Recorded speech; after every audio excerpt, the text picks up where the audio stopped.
सवारीचा घेतला पावलांनी आम्हा वाळवंटी तुझी सावली गळा भेट घेण्या भीमेची निघाली तुझ्या नाम घोषात इंद्रायणी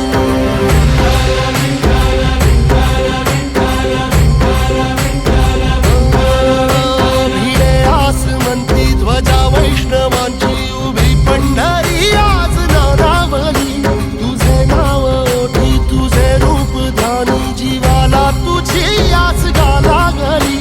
जरी बाप साऱ्या जगाचा परी